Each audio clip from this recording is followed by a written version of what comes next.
অধিদপ্তরের উদ্যোগে আজকে যে সেমিনার আয়োজন করা হয়েছে, এখানে উপস্থিত সুধীবৃন্দ সবাইকে আসসালামু আলাইকুম।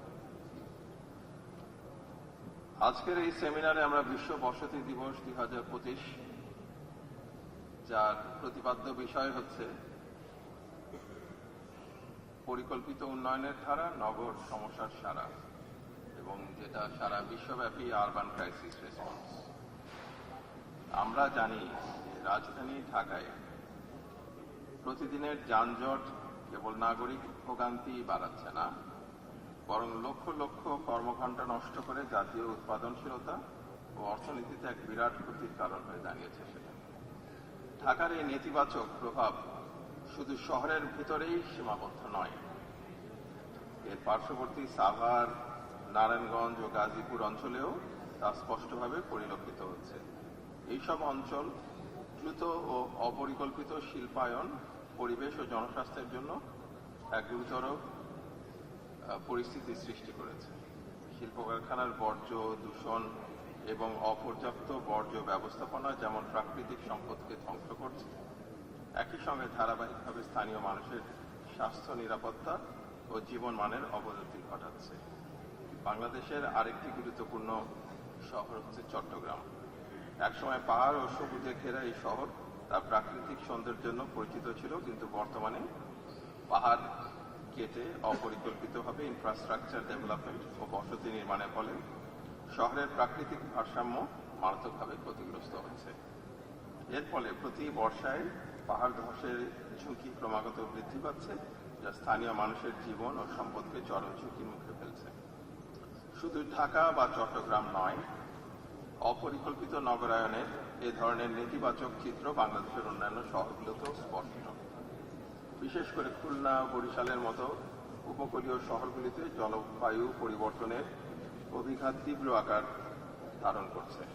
ক্রমবর্ধমান জলাবদ্ধতা ও লবণাক্ততা এসব শহরের জনজীবন, কৃষি এবং নগর অবকাঠামোকে গভীর সংকটে ফেলে দিচ্ছে, যা দীর্ঘমেয়াদে টেকসই নগর উন্নয়নের পথে বড় অন্তরায় হয়ে দাঁড়াচ্ছে। এই সব সমস্যার সমাধানে একটি গুরুত্বপূর্ণ পদক্ষেপ হল একটি পরিকল্পিত ও বাসযোগ্য নগর গড়ে তোলা, মানে পরিকল্পনাটা তৈরি করা। পরিকল্পিত নগর গড়ে তোলার জন্য আমাদের কয়েকটি বিষয়ে বিশেষ গুরুত্ব দিতে হবে। 1. ভূমির সঠিক ব্যবহার নিশ্চিত করা, যাতে নগর সম্প্রসারণ সুসংগত ও পরিবেশ বান্ধব হয়। অপরিকল্পিতভাবে শহর বড় হচ্ছে, এটাকে সুসংগত করা দরকার। গণপরিবহন ও টেকসই অবকাঠামো উন্নয়ন, যা যানজট কমাবে ও নাগরিকদের যাতায়াত সহজ করবে। নদী, খাল এবং সবুজ খোলা জায়গা রক্ষা, যা জলাবদ্ধতা কমাতে এবং শহরের বাসযোগ্যতা বাড়াতে সহায়ক হবে। 4. নিম্ন আয়ের মানুষের জন্য সাশ্রয়ী ও মানসম্পদ আবাসন নিশ্চিত করা, যাতে নগরায়ন সকলের জন্য অন্তর্ভুক্তিমূলক হয়। এবং 5.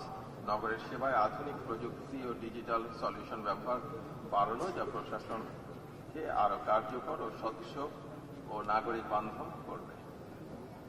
আপনারা এর মধ্যেই পরিবেশ উপদেষ্টার থেকে শুনেছেন যে এখানে আপনার ক্লাইমেট চেঞ্জের কারণে মানুষ যারা সাফার করছেন তাদের জন্য কি পরিকল্পনা নেওয়া যেতে পারে, নগরগুলোর জন্য কি করা যেতে পারে, এবং এর জন্য জলবায়ু ফান্ডের মাধ্যমেও যে প্রকল্পগুলো নেওয়া সম্ভব সেটা আপনারা শুনেছেন। আমাদের আসলে বর্তমান যে প্রচলিত ধ্যান ধারণের বাইরে চলে আসতে হবে, নাহলে বাংলাদেশের সাধারণ মানুষের জন্য আমরা কিছু করতে পারবো না। সবশেষে যেটা বলতে চাই যে পরিকল্পিত নগরায়ন শুধুমাত্র কাঠামোগত উন্নয়ন নয়, এটা মানুষের জীবন মান উন্নয়নের মূল চাবিকাঠি। আমরা যদি সাময়িকভাবে বা কোনো পরিকল্পনা করি তাতে কাজ হবে না। আমাদের সামগ্রিকভাবে চিন্তা করতে হবে, সমন্বিতভাবে ও পরিকল্পিতভাবে কাজের কথা ভাবতে হবে। তাহলেই বাংলাদেশের নগরগুলোর বর্তমান সংকট মোকাবেলা করে এগুলোকে আমরা আধুনিক, টেকসই এবং বাসযোগ্য করে তোলার জন্য পদক্ষেপ নিতে পারব, যা ভবিষ্যতের যে চ্যালেঞ্জগুলো সেটাকে মোকাবেলা করতে পারবে। সবাইকে ধন্যবাদ।